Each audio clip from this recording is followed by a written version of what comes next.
Hi friends, வணக்கம். இன்றைக்கி நம்ம சேனலில் என்ன பார்க்க போகிறோன்னா, சிம்பிளான மெத்தடில் சிக்கன் கிரேவி எப்படி செய்யலான்னு பார்க்கலாம். முதல்ல அடுப்பில் ஒரு வடை சட்டி எடுத்து வச்சுக்குவோம். அது நல்லா காய்ச்சதும் கொஞ்சம் ஆயில் விட்டுக்குவோம். ஆயில் நல்லா சூடானதுக்கப்புறம் சோம்பு, கடுகு போட்டு தாளிச்சுக்குவோம். இடையில பெரிய வெங்காயம், பச்சை மிளகாய், கருவேப்பிலை நறுக்கி வச்சுருக்கேன், அதையும் ஆட் பண்ணிக்குவோம். அது நல்லா மெரூன் கலரில் ரேஞ்சில் நல்லா ஃப்ரை பண்ணிக்குவோம். அடுத்து இஞ்சி பூண்டு விழுது பார்த்திங்க அப்படின்னா சைடில் அரைச்சி வச்சுக்கோங்க. அதையும் போட்டு நல்லா அந்த பச்சை ஸ்மெல் போகிற வரைக்கும் நல்லா வதக்கி எடுத்துக்கலாம். அப்புறம் ஒரு 3 மீடியம் சைஸ் தக்காளி வெட்டி வச்சுருக்கேன், அதையும் ஆட் பண்ணிக்குவோம்.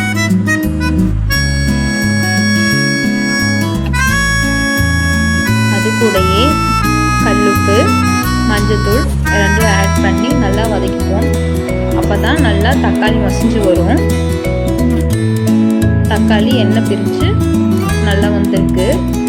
இதுக்கப்புறம் தோல் உரித்து குட்டி குட்டியாக உருளைக்கிழங்கு கட் பண்ணி வச்சுருக்கேன், அதை எடுத்துகிட்டு கொஞ்சம் போட்டுப்போம்.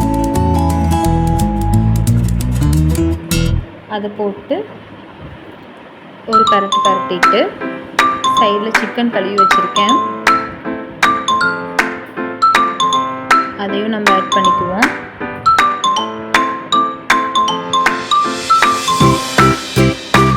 இது நல்லா மசாலா பிடிக்கிற அளவுக்கு நல்லா வறுத்துப்போம்.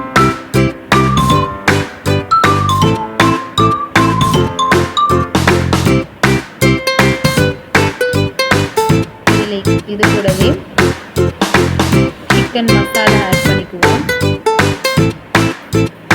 காஷ்மீரி மிளகாய்த்தூள், மல்லித்தூள் ரெண்டு ஆட் பண்ணிவிட்டு நல்லா ஒரு வதக்கி கொஞ்சம் நேரம் விட்டோம்னா லைட்டாக தண்ணி பிரிஞ்சு வரும்.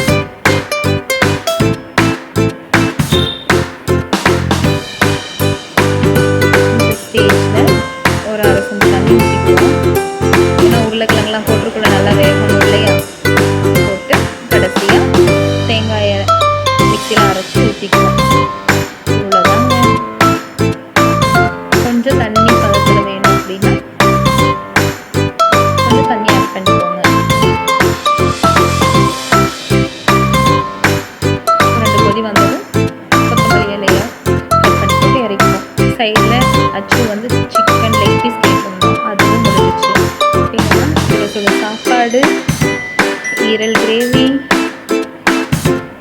ரசம், சிக்கன் கிரேவி, அப்புறம் தோசை, சிக்கன் லெக் பீஸ்,